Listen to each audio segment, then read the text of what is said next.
ঈদ আনন্দে বিষাদ। কুমিল্লা, ফেনী, হবিগঞ্জ সহ বিভিন্ন জায়গায় সড়ক দুর্ঘটনায় ঝরল 24 প্রাণ। প্রধানমন্ত্রীর শোক, কারণ খতিয়ে দেখার নির্দেশ। ঈদের দ্বিতীয় দিনেও বাস ট্রেনে যাত্রীদের ভিড়। ঢাকা যাচ্ছেন অনেকে, ফিরছেনও কেউ কেউ। হাদি হত্যায় অভিযুক্ত ফয়সাল ও আলমগীরকে পাঠানো হলো কলকাতার কারাগারে। সেখানেই করতে হবে জিজ্ঞাসাবাদ।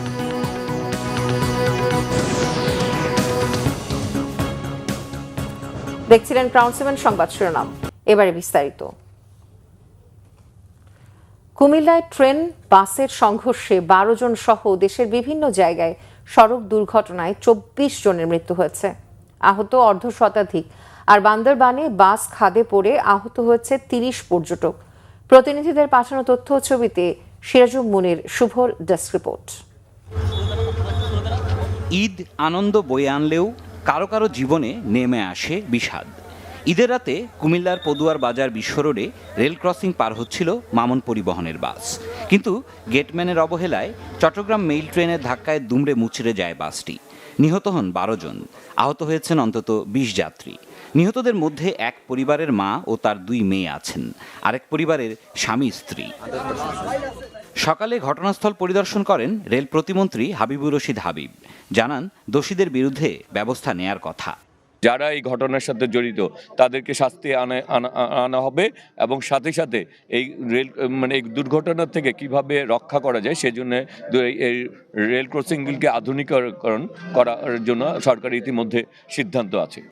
নিহতদের পরিবারকে 25,000 করে টাকা দেওয়ার কথা জানিয়েছে কুমিল্লা জেলা প্রশাসন। ঘটনার কারণ জানতে 3টি তদন্ত কমিটি গঠন করা হয়েছে। বরখাস্ত করা হয়েছে 2 গেটম্যানকে। ফেনীতে বাস, অ্যাম্বুলেন্স, মোটরসাইকেলের ত্রিমুখী সংঘর্ষে গেছে 5 জনের প্রাণ। ভোরে ঢাকা চট্টগ্রাম মহাসড়কের রামপুর এলাকায় শ্যামলী পরিবহনের একটি বাস ধীরগতির একটি অ্যাম্বুলেন্সকে পেছন থেকে ধাক্কা দেয়। এ ঘটনায় 2 পক্ষের কথা কাটাকাটি শুরু হলে সেখানে ছোট যানের জট লেগে যায়। এ সময় বেপরোয়া গতিতে আসা একটি বাস সবগুলো গাড়িকে ধাক্কা দেয়। এতে বাস, অ্যাম্বুলেন্স ও মোটরসাইকেলের সংঘর্ষ হয়। নিহত হন 3 জন। হবিগঞ্জের মাধবপুরে ঢাকা সিলেট মহাসড়কে পিকআপ ভ্যান দুর্ঘটনায় নারীসহ 4 জন নিহত হয়েছেন। পুলিশ জানিয়েছে, পিকআপ ভ্যানটি বাসার মালামাল নিয়ে যাওয়ার পথে অন্য একটি গাড়ির ধাক্কা লেগে পাশের ডোবাতে পড়ে যায়। এতে ঘটনাস্থলে মৃত্যু হয় গাড়িতে থাকা এক নারীসহ 4 জনের। এর বাইরে নাটোরের বড়াইগ্রামে প্রাইভেট কার নিয়ন্ত্রণ হারিয়ে মহাসড়কের পাশে দাঁড়িয়ে থাকা ট্রাকের পেছনে ধাক্কা দেওয়ায় চালক জুলফিকার আলীর মৃত্যু হয়েছে। সকালে উপজেলার গড়মাটি এলাকার নাটোর পাবনা মহাসড়কে দুর্ঘটনা ঘটে। আর কিশোরগঞ্জের কুলিয়ারচরে পিকআপ ভ্যান চাপায় মৃত্যু হয়েছে মোটরসাইকেল আরোহী 2 যুবকের। এছাড়া বান্দরবনে নিয়ন্ত্রণ হারিয়ে পর্যটকবাহী একটি বাস খাদে পড়ে অন্তত 30 জন আহত হয়েছেন। ভোরে ঢাকা থেকে বান্দরবনের উদ্দেশ্যে ছেড়ে যাওয়া সৌদিয়া পরিবহনের বাসটি সুয়ালক বিশ্ববিদ্যালয় সংলগ্ন এলাকায় দুর্ঘটনার কবলে পড়ে। বাসে মোট 40 জন যাত্রী ছিলেন। ঘটনার পর স্থানীয়দের সহায়তায় আহতদের উদ্ধার করে পাঠানো হয় হাসপাতালে। সিরাজুল মুনির শুভ, বাংলা ভিশন, নিউজ ডেস্ক। কুমিল্লায় রেল ক্রসিং সহ দেশের বিভিন্ন জায়গায় সড়ক দুর্ঘটনায় হতাহতের ঘটনায় গভীর শোক ও দুঃখ প্রকাশ করেছেন প্রধানমন্ত্রী তারেক রহমান। তদন্তের মাধ্যমে এসব দুর্ঘটনার নেপথ্য খুঁজে বের করার নির্দেশও দিয়েছেন তিনি। দুর্ঘটনার ব্যাপারে সংশ্লিষ্ট মন্ত্রণালয়ের মন্ত্রী এবং স্থানীয় প্রশাসনের সঙ্গে একাধিকবার কথা বলেছেন। আহতদের সুচিকিৎসা নিশ্চিতে সংশ্লিষ্টদের নির্দেশ দিয়েছেন প্রধানমন্ত্রী। তার প্রেস সচিব সালেহ শিবলির পাঠানো এক বিবৃতিতে জানানো হয়, নিহতের পরিবারকে আর্থিক সহায়তার পাশাপাশি এইসব দুর্ঘটনায় সংশ্লিষ্টদের ব্যর্থতার জন্য দৃষ্টান্তমূলক ব্যবস্থা নেওয়ারও নির্দেশ দিয়েছেন প্রধানমন্ত্রী। 72 ঘন্টার মধ্যে প্রতিটি তদন্ত কমিটিকে তাদের তদন্ত প্রতিবেদন জমা দিতে বলা হচ্ছে। দায়িত্বে অবহেলার জন্য এরই মধ্যে কয়েকজনের বিরুদ্ধে ব্যবস্থা নেওয়ার কথাও জানানো হয়েছে বিবৃতিতে। ঢাকায় ঈদ শেষে যানজটমুক্ত রাস্তা, নির্বিঘ্ন যাত্রার আশায় ঈদের দ্বিতীয় দিনেও রাজধানী ছাড়ছে মানুষ। এবার ঈদে লম্বা ছুটি থাকায় এখনও রাজধানীতে ফেরার তাড়া কম। আজও বাস টার্মিনাল, রেলওয়ে স্টেশনে বাড়ি ফেরা মানুষের ভিড় দেখা গেছে। নাবিল জাহাঙ্গীরের রিপোর্ট। ঈদের দ্বিতীয় দিন, লম্বা ছুটিতে মহানগরী ঢাকা এখনও অনেকটাই ফাঁকা। থামেনি বাড়ি ফেরার স্রোত। ঈদের আগের চাপ না থাকলেও রাজধানীর বাস টার্মিনালগুলোতে আজও বাড়ি ফেরা মানুষের উপস্থিতি চোখে পড়ার মতো। ঈদ শেষে এখনও প্রিয়জনের কাছে ছুটছে রাজধানীবাসী। বাবার সাথে ঈদ করলাম, এই জন্য এবার নানুর বাসায় ঈদ করবো। ঈদের দ্বিতীয় দিন যাচ্ছি। ঈদের পরের দিন গেলে একটু মানে স্পেশালি যাওয়া যায় এই কারণে। খেলা করবো মাস্টার রোজার সাথে, আর জাস্তুর আছে মনে ছিল আগে আমি নাড়ু বাড়িতে গেছি। তো এটা ঢাকায় করলে ঈদের পরের দিন হয়তো আমরা দেশের বাড়ি যাই। একই চিত্র রাজধানীর কমলাপুর রেলওয়ে স্টেশনেও। ভেতরে জায়গা না পেয়ে কয়েকটি ট্রেনের ছাদেও উঠতে দেখা গেছে যাত্রীদের। ফ্যামিলি নিয়ে যাওয়ার জন্য কষ্ট, এই জন্য ঈদের পরে মনে করলাম বলে একটু ভিড় কমাবো। এখনকার দিয়ে ঈদের পরেও অনেক ভিড়। ঢাকায় তো এখনো সবাই চলে আসে না, যারা ছুটিতে বাড়ি গেছে আসবে তো আরো 2-4 দিন পরে, দেখা তো হবেই গেলে। ঈদের লম্বা ছুটি থাকায় এবার অনেকটা ধীরে সুস্থে ঢাকায় ফিরবে মানুষ, এমনটাই বলছেন পরিবহন সংশ্লিষ্টরা। নাবিল জাহাঙ্গীর, বাংলা ভিশন, ঢাকা। বিএনপির সিনিয়র যুগ্ম মহাসচিব রুহুল কবির রিজভী বলেছেন, যারা কুৎসা রটাচ্ছে তাদের উপর ফ্যাসিবাদের তকমা লেগে যাবে। আর ঢাকা দক্ষিণ সিটি কর্পোরেশনের প্রশাসক আব্দুস সালাম জানিয়েছেন, গণতন্ত্রকে প্রাতিষ্ঠানিক রূপ দেওয়ার কাজ চলছে। রিপোর্ট করেছেন সিকান্দার রেমান। জিয়া পরিষদের ৩৮তম প্রতিষ্ঠা বার্ষিকী উপলক্ষে শহীদ রাষ্ট্রপতি জিয়াউর রহমানের মাজার জিয়ারতে যান সংগঠনটির নেতাকর্মীরা। এই দেশের জনগণ যে গণতন্ত্র বঞ্চিত ছিল, আগামীতে যাতে গণতন্ত্রটাকে আমরা প্রাতিষ্ঠানিক রূপ দিতে পারি, এই দেশের মানুষের মুখে যাতে আমরা স্বাধীনতার যে স্বপ্ন, সেই স্বপ্ন বাস্তবায়ন লক্ষ্যে যাতে জিয়া পরিষদ অবিরাম কাজ করে যেতে পারে। নয়াপল্টন বিএনপির কেন্দ্রীয় কার্যালয়ে সংবাদ সম্মেলন করেন দলের সিনিয়র যুগ্ম মহাসচিব রুহুল কবির রিজভী। সমালোচনা, ন্যায়সঙ্গত সমালোচনা, সেই সমালোচনা করার প্রত্যেকেরই অধিকার আছে, জন অধিকার আছে। কিন্তু কুৎসা রটানো করা, এটা তো হচ্ছে শেখ হাসিনার কাজ। কুৎসা রটানো করা এটা হচ্ছে ফ্যাসিবাদের কাজ। তো ফ্যাসিবাদের লক্ষণগুলোকে ধারণ করে যদি কেউ কাজ করেন, যারা আজকে বর্তমান সরকারের নানাভাবে মিথ্যাচার করার চেষ্টা করছেন, তাদের উপরেই কিন্তু ফ্যাসিবাদের তকমা জুড়ে যাবে। স্বাধীনতা দিবস উপলক্ষে ২৬শে মার্চ জাতীয় স্মৃতিসৌধে শ্রদ্ধা নিবেদনের পর শহীদ রাষ্ট্রপতি জিয়াউর রহমানের মাজারে ফাতেহা পাঠের কর্মসূচির কথা জানান রুহুল কবির রিজভী। জাতীয় জীবনের একটি সিকান্দার রেমান, বাংলা ভিশন, ঢাকা। অর্থ ও পরিকল্পনা মন্ত্রী আমির খসরু মাহমুদ চৌধুরী বলেছেন, যুদ্ধ অবস্থায় কঠিন সময়ে অনেক দেশ জ্বালানি তেলের দাম 2-3 বার বাড়ালেও এই সরকার তেলের দাম না বাড়িয়ে নির্বাচনী প্রতিশ্রুতি বাস্তবায়ন করছে। দুপুরে চট্টগ্রাম মহানগরীর মেহেদীবাগের বাসায় সাংবাদিকদের তিনি এসব কথা বলেন। এ বাসায় সকাল থেকে দুপুর পর্যন্ত দলীয় নেতাকর্মীদের সাথে ঈদ উৎসব উদযাপন করেন আমির খসরু। যুদ্ধ অবস্থায় সবকিছু ম্যানেজ করা কঠিন মন্তব্য করে তিনি বলেন, মধ্যপ্রাচ্যের যুদ্ধের চাপ সরকারের নিয়ন্ত্রণে নেই। এ অবস্থায় জনগণের সহযোগিতা, সংযম প্রয়োজন। মানুষ দেশের মালিকানা ফিরে পাওয়ায় এবার তৃপ্তি অনুভব করছে। মুক্ত পরিবেশে নির্ভয়ে ঈদ উদযাপন হচ্ছে বলে মনে করেন আমির খসরু মাহমুদ চৌধুরী।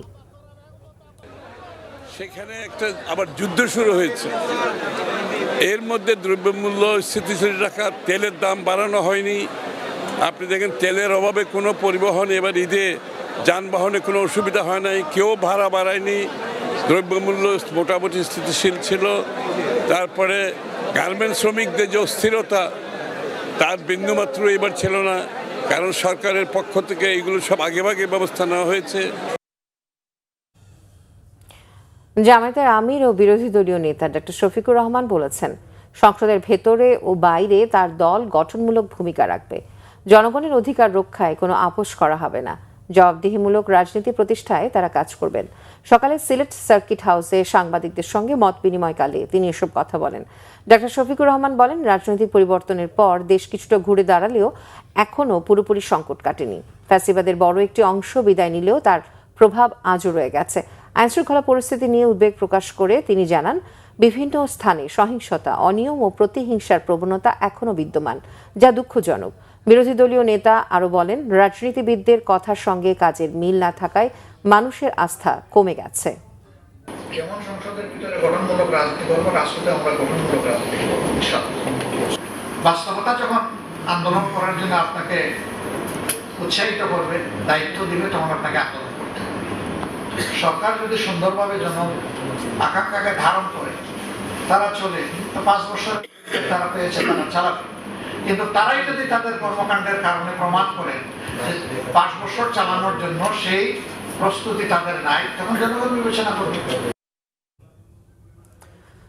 পুরনো ঢাকাকে পরিষ্কার পরিচ্ছন্ন গ্রিন ঢাকায় রূপান্তর করতে চান ঢাকা দক্ষিণ সিটি কর্পোরেশনের প্রশাসক আব্দুস সালাম। ফিরিয়ে আনতে চান ঢাকার ঐতিহ্য। এই কাজে প্রশাসককে সব ধরনের সহযোগিতা করবেন মুক্তিযুদ্ধ বিষয়ক প্রতিমন্ত্রী, ঢাকা ৬ আসনের সংসদ সদস্য ইশরাক হোসেন। ঢাকা মহানগর সমিতির ঈদ আনন্দ র্যালিতে অংশ নিয়ে এসব কথা বলেন তারা। ঢাকায় আনন্দ র্যালি ও ঘুড়ি উৎসব সহ নানা আয়োজনের খবর জানাচ্ছেন সৈকত সাদিক। পবিত্র ঈদ উল ফিতর উপলক্ষে ঢাকা মহানগরী সমিতির উদ্যোগে রাজধানীর বংশালে অনুষ্ঠিত হলো ঈদ আনন্দ র্যালি। পায়রা ও বেলুন উড়িয়ে এই র্যালি উদ্বোধন করেন ঢাকা দক্ষিণ সিটি কর্পোরেশনের প্রশাসক আব্দুস সালাম। এ সময় তিনি বলেন, প্রধানমন্ত্রীর নির্দেশনায় পরিষ্কার পরিচ্ছন্ন ঢাকা গড়তে চান তিনি। নাগরিকরাও সহযোগিতা করতে হবে। যত্রতত্র আমরা ময়লা ফেলবো না, যেখানে সেখানে ময়লা ফেলবো না, যেখানে ময়লা ফেলা দরকার সেখানে ময়লা ফেলবো। আরেকটি পরিষ্কার বলতে চাই, ঢাকা শহরকে আমরা মাদক মুক্ত করতে চাই। এরপর শুরু হয় আনন্দ র্যালি। ঢাকা দক্ষিণের প্রশাসক আব্দুস সালাম, মুক্তিযুদ্ধ বিষয়ক প্রতিমন্ত্রী, ঢাকা ৬ আসনের সংসদ সদস্য ইশরাক হোসেন, ঢাকা ৭ আসনের সংসদ সদস্য হামিদুর রহমান হামিদ, আমন্ত্রিত অতিথিরা ও সর্বস্তরের জনগণ এই র্যালিতে অংশ নেন। পরে একসঙ্গে ঘোড়ায় চড়েন ঢাকা দক্ষিণের প্রশাসক এবং পুরান ঢাকার 2 সংসদ সদস্য। ঘোড়ায় চড়ার অনুভূতি ব্যক্ত করেন মুক্তিযুদ্ধ বিষয়ক প্রতিমন্ত্রী ইশরাক হোসেন। গ্রিন ঢাকা গড়ার প্রত্যয় ব্যক্ত করেন তিনি। আমি জীবনে প্রথমবার ঘোড়ার গাড়িতে এরকম সামনে বসে আজকে এরকম একটা মিছিলে অংশগ্রহণ করলাম, তো খুব ভালো লাগছে। ঢাকার যারা বাসিন্দারা রয়েছে সবাই একটা পরিষ্কার পরিচ্ছন্ন এবং একটা গ্রিন সিটি ক্লিন সিটি যে মডেলটা আমরা চিন্তা করছি সেটি চায়। বাইরে থেকে কোনো সরকার বা কোনো অথরিটি এসে ঢাকাকে ঠিক করে দিতে পারবে না যতক্ষণ না পর্যন্ত নাগরিকরা আমরা সচেতন হচ্ছি। বুড়িগঙ্গা নদীর হারানো ঐতিহ্য ফিরিয়ে আনার ঘোষণা দেন এমপি হামিদুর রহমান হামিদ। বুড়িগঙ্গাকে সচল করতে পারি, উজ্জীবিত করতে পারি এবং ঢাকা আমরা নৌকা বাইচ দিব যেমন বুড়িগঙ্গা পরিষ্কার করে, এটাই আমি নগরবাসীকে জানাতে চাই। হাতি, ঘোড়ার গাড়ি, বাদ্যবাজনার তালে তালে র্যালি শেষ হয় গুলিস্তানের নগর ভবনের সামনে গিয়ে। সৈকত সাদিক, বাংলা ভিশন, ঢাকা। ঈদের ছুটিতে ফাঁকা ঢাকা, এতে মেট্রো রেলের যাতায়াতে এসেছে আরও স্বস্তি। ঈদে পরিবার পরিজন নিয়ে বেশ স্বাচ্ছন্দ্যেই বিনোদন কেন্দ্রগুলোতে যাতায়াত করতে পারছেন যাত্রীরা। কম সময়ে সাশ্রয়ী ও আরামদায়ক হওয়ায় মেট্রোকেই বেছে নিচ্ছেন নগরবাসী। মোবাশ্বের আহমেদের রিপোর্ট। ঈদের দিন বন্ধ থাকলেও রবিবার থেকে মেট্রো রেল চলছে আগের নিয়মে। ফাঁকা ঢাকায় জনমানুষের যাতায়াত আরও আরামদায়ক করেছে মেট্রো। ছুটির দিন থাকায় সকাল থেকেই স্টেশনগুলোতে দেখা গেছে ঘুরতে বের হওয়া মানুষের আনাগোনা। কেউ পরিবার পরিজন নিয়ে যাচ্ছেন বিনোদনের উদ্দেশ্যে, কেউ যাচ্ছেন স্বজনের বাড়ি। ছুটিকালীন পরিবেশ একেবারেই শান্ত, লোক সংখ্যাও কম। আজকের দিনটা সবাই একসাথে আছি, এখন যাচ্ছি এটা আনন্দ করার জন্য। চিড়িয়াখানায় যাব, সবাই একসাথে আনন্দ করব। আমি মেট্রো রেলে উঠেছি। আমি মেট্রোতে উঠলাম আমার ছোট ভাইকে দেখতে। মেট্রোটা আসলে আরামদায়ক, ঠিক আছে, এবং খুব ইজিলি আসা যায়। এখন একটু লোকজন কম, ভিড় কম, আগের চেয়ে ভালো লাগছে। আর বাবা মার সাথে এসেছি, আমি আমার চাচুর বাসায় যাচ্ছি। উত্তরা থেকে মেট্রো রেলে এসেছি। ছুটি থাকায় টিকিট কাউন্টারগুলোতে নেই লম্বা লাইন, নেই চিরচেনা গাদাগাদি বা ভিড়। ঈদে ছোটদের নিয়ে বেশ স্বাচ্ছন্দ্যেই চলাচল করছে নগরবাসী। ঈদের আনন্দকে আরও বেশি বাড়িয়ে তুলছে এই ফাঁকা ঢাকা, বিশেষ করে মেট্রো রেলে যে পরিমাণ ভিড় থাকে সে ধরনের ভিড় কিন্তু এখন পরিলক্ষিত হচ্ছে না। মেট্রো যে ঈদের পর দিন খোলা রেখেছে এটা আসলে আমাদের সাধারণ জনগণের জন্য আশীর্বাদ স্বরূপ। কারণ বাচ্চারা একটু মেট্রোতে কমফোর্টেবল থাকে, যেতেও অনেক কম সময় লাগে। ভিড়ের পরিমাণ আগের থেকে একটু কমই আছে, যেমন আগে আমাদের পল্টন থেকে দেখা যেত ট্রেন পুরো ফুল, বাট আজকে ফুল নেই। ঈদের ছুটির রেশ কাটতে না কাটতেই মেট্রো চালু হওয়ায় সাধারণ যাত্রী ও ভ্রমণ পিপাসু মানুষের মধ্যে ঈদ আনন্দে যোগ হয়েছে বাড়তি মাত্রা। মোবাশ্বের আহমেদ, বাংলা ভিশন, ঢাকা। সন্তানের মুখে অন্তত ঈদের দিনে হলেও মা ডাক শোনার অপেক্ষায় ছিলেন বৃদ্ধা মা শাহনা বেগম, কিন্তু সেই স্বাদ মেটেনি। দেখতে আসেনি কোনো আত্মীয় স্বজনও। স্বজনদের দেখতে পাখির মতো ডানা মেলে উড়ে যেতে চান 6 সন্তানের জননী হোসনে আরাও, কিন্তু বয়সের ভারে অচল হয়ে গেছে তার শরীর। বৃদ্ধাশ্রমের দুঃসহ অপেক্ষার রিপোর্ট মীর মোহাম্মদ ফারুকের, ক্যামেরায় আমির হোসেন রিয়াল।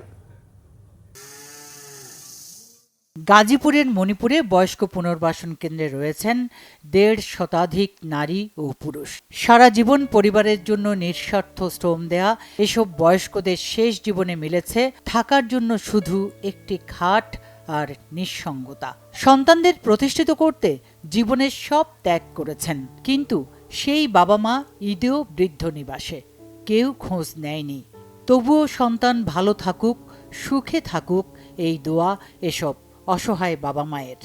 তার সুখে গেছে, তার সুখে থাক। আমি এনে যে 10 জন নিয়ে গেছি, এটাই আমার শান্তি। মার কথা কয় না, একবারও কয় না।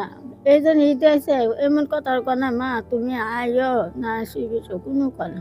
একলা যে যাবো তা যেতে পারি না। পাখি যদি হইতাম তো উড়িয়ে যেত। বেড়ে দিত বাইরে যাওয়ার পর কালকে গেছে গা, আমাদের দেখা করে গেল না।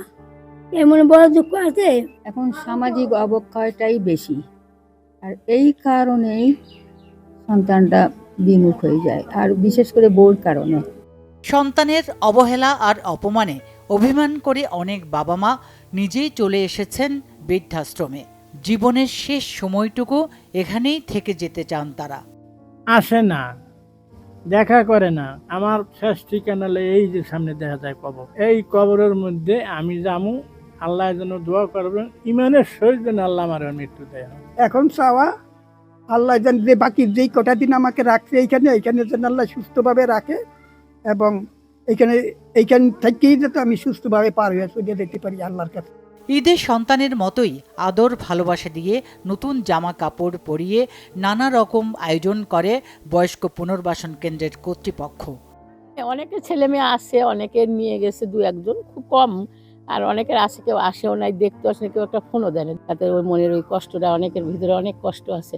ওনাদের কষ্টের মধ্যে আমাদেরও অনেক কষ্ট, কিন্তু পাই না সেই সন্তানের কষ্ট ভোলাতে পারি না।